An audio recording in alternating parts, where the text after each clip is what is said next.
આજે આપણે સ્વાદે અને સુગંધે એકદમ ચડિયાતું ખાટું તીખું અને નમકીન એવું લીલુંછમ સુરતી ભીંડાનું શાક બનાવવાના છીએ, જે ઓરિજિનલ સુરતી રીત છે અને સુરતી સ્વાદમાં. હેલો ફ્રેન્ડ્સ, વેલકમ ટુ વર્ષ કિચન. કેમ છો બધા? હું છું વર્ષા.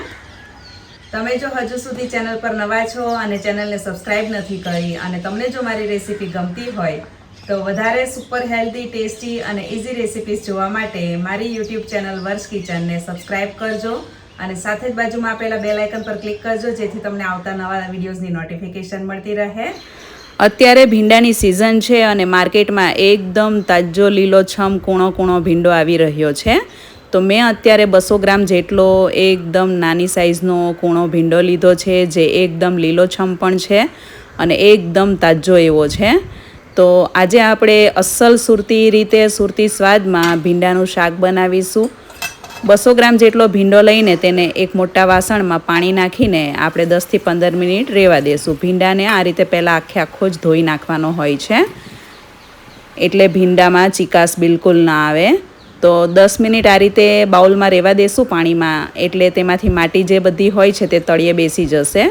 તમે જોઈ શકો છો પાણી એકદમ ડોળું થઈ ગયું છે, કેટલી માટી છે ભીંડા પર. તો 10 મિનિટ રહેવા દેશું અને ત્યારબાદ આપણે તેને એક કપડા પર સુકાવી દેવાનો છે. 2 કલાક સુધી આ રીતે સુકાવા દેવાનો છે પંખા નીચે, એટલે તેને લૂછવો પણ નહીં પડે અને એકદમ કોરો થઈ જશે સરસ. તમારે જો ઉતાવળ હોય ને તો તેને કપડાથી તમારે લૂછવો પણ પડશે. તો ભીંડો અત્યારે 2 કલાક બાદ એકદમ સરસ કોરો થઈ ગયો છે અને એકદમ તાજો કૂણો અને બિયા વગરનો છે, તેમાં બિયા એકદમ ઓછા છે. તો આ રીતે તેને માત્ર 2 ભાગમાં જ સમારવાનો છે, કેમ કે નાની સાઇઝનો છે અને એકદમ કૂણો છે, પતલો છે અને નાનો છે. જો બહુ મોટો હોય ને ભીંડો તો તેને 3 ભાગમાં સમારવો. આ રીતે લાંબા લાંબા ટુકડા કરવાના છે, કેમ કે તે ચડી ગયા બાદ એકદમ ગળી જશે. હવે ભીંડાનું શાક છે ને હંમેશા જાડી કડાઈમાં બનાવવાનું. તો એક જાડી કડાઈમાં 2 ટેબલસ્પૂન જેટલું તેલ ગરમ થઈ જાય એટલે ગેસને સાવ ધીમો કરીને ત્યારબાદ તેમાં હાફ ટીસ્પૂન રાઈ જીરું વઘારમાં નાખીશું અને હાફ ટીસ્પૂન જેટલી હિંગ અને હળદર નાખવા. હળદર મેં 1/4 ટીસ્પૂન જેટલી લીધી છે અને હવે તેમાં આપણે આ સમારેલો ભીંડો નાખી દઈશું. અને આખું ભીંડાનું શાક બનાવતી વખતે ગેસની ફ્લેમ સાવ ધીમી જ રાખવાની છે.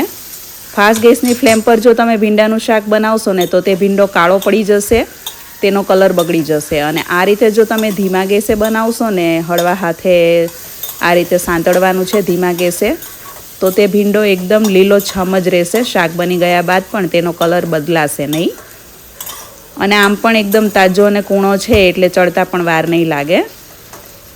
તો આ રીતે કડાઈમાં બધી બાજુ એક સરખો ફેલાવી દેવાનો છે, જેથી તે નીચેથી એકદમ સરસ રીતે ક્રિસ્પી કૂક થાય.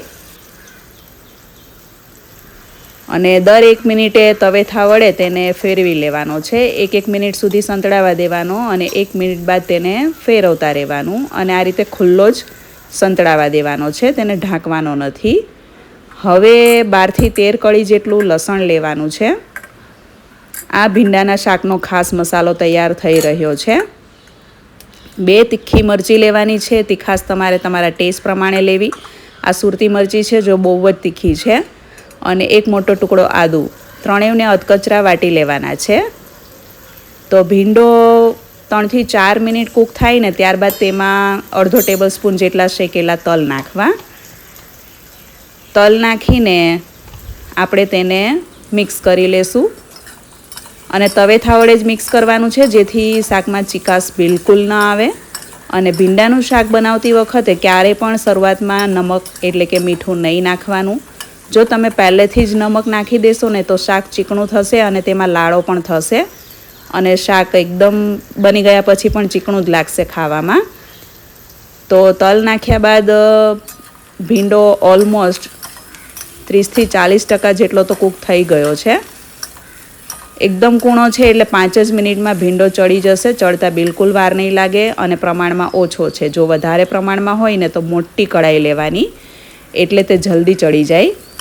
આમ પણ ભીંડાને કૂક થતાં વાર નથી લાગતી, 7 થી 7 મિનિટ જેવો સમય થયો છે અને ભીંડો એકદમ સરસ કૂક થઈ ગયો છે, 80% જેટલો ચડી ગયો છે। તો હવે તેમાં આદુ મરચાં લસણની પેસ્ટ નાખીને તવેથાથી સરસ રીતે મિક્સ કરીને ધીમા ગેસે તેને સંતળાવા દેવાનો છે।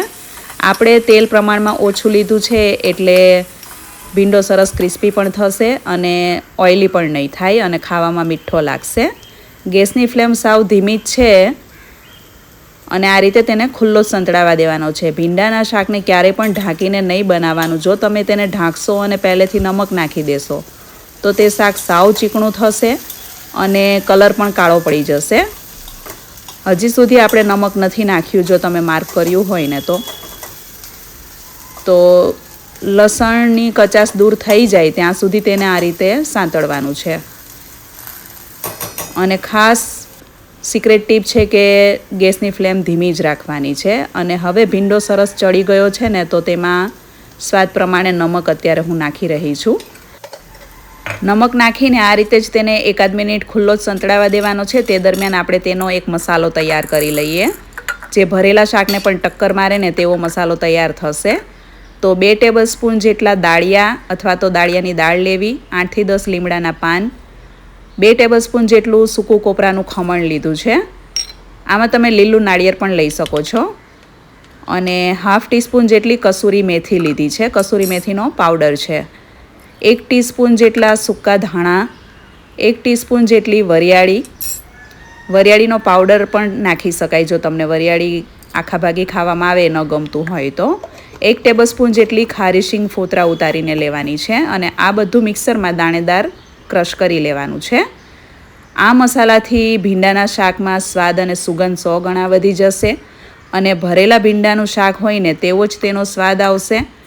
અને ભીંડો ભરવાની ઝંઝટ વગર તમે આ રીતે ભરેલા ભીંડાનું શાક બનાવી શકો છો। હવે જો તમારે કોઈપણ પ્રકારનામાં મસાલા ન ઉમેરવા હોય ને તો આ સમયે જ લીંબુનો રસ અને ધાણા જીરું નાખીને તમે આ શાક ખાવાના ઉપયોગમાં લઈ શકો છો। શાક અત્યારે પણ બનીને રેડી જ છે। આ રીતનું શાક પણ ખાવામાં બહુ જ ટેસ્ટી લાગે છે। સૂકો ક્રિસ્પી ભીંડો બની ગયો છે અત્યારે આ।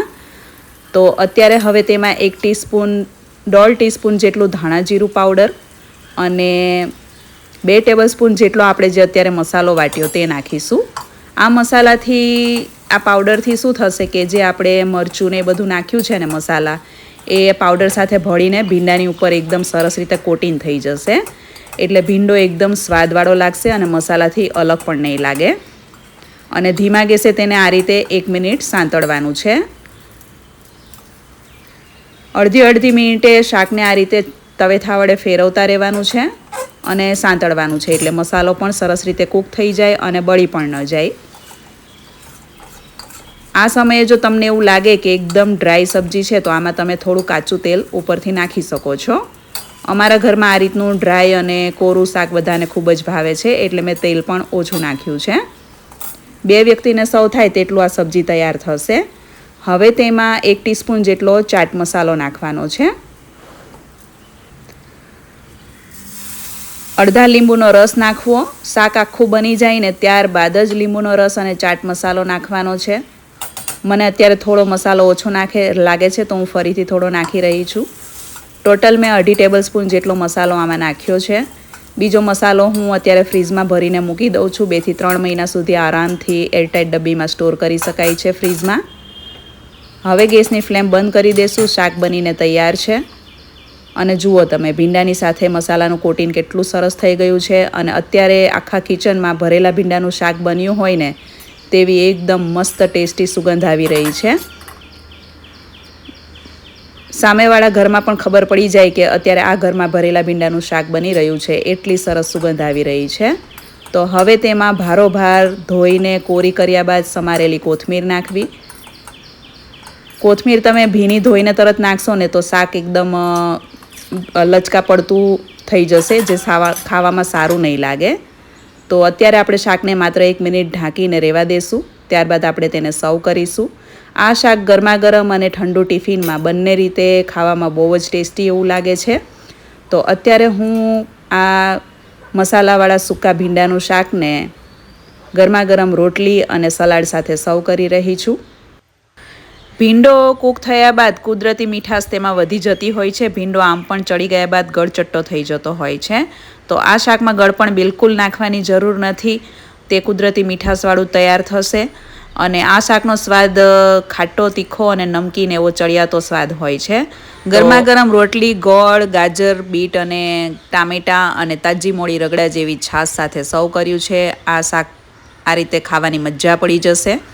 તો આ ભર્યા વગરના ભરેલા ભીંડાનું મસાલા ભીંડીનું સબ્જી અત્યારે આપણે સર્વ કર્યું છે સેલેડ, છાશ, ગોળ અને ગરમા ગરમ રોટલી સાથે. આ શાક કઢી ભાત અને દાળ ભાત બંને સાથે બહુ જ ખાવાની મજા આવે છે. અત્યારે શાક મેં ટેસ્ટ કરીને જોયું તો ખાવામાં એકદમ ટેસ્ટી અને સ્વાદે અને સુગંધે એકદમ ચડિયાતું બન્યું છે. અને આ શાક 200 ગ્રામ એક વ્યક્તિ એકલો ખાઈ જશે એટલું ટેસ્ટી લાગે છે. અને સેલેડ સાથે પણ બાળકો શાકને લુખ્ખું કોરે કોરું ખાઈ જશે, એ મારી ગેરંટી છે. તો તમે આ વખતે એક વખત ચોક્કસથી આ રીતે સુરતી ગ્રીન ભીંડાનું શાક ટ્રાય કરજો અને બનાવ્યા પછી કેવું બને છે તે પણ મને કમેન્ટ્સમાં જરૂરથી જણાવજો. તમારામાંથી કોને કોને ભીંડાનું શાક અને કયા પ્રકારનું બનેલું ભીંડાનું શાક ખૂબ જ ભાવે છે. તમે આ વિડીયો કયા શહેરમાંથી જોઈ રહ્યા છો તે મને જરૂરથી જણાવજો. આશા રાખું છું કે આજની આ ભીંડાના શાકની રેસીપી તમને પસંદ આવી હશે. રેસીપી તમને ગમી હોય તો વિડીયોને લાઇક અને શેર કરજો. અને આજની આ સુરતી ભીંડાના શાકની રેસીપી તમારા ઘરમાં આ રીતે બને છે કે નહીં તે પણ મને કમેન્ટ્સમાં જરૂરથી જણાવજો. Thanks for watching and stay healthy.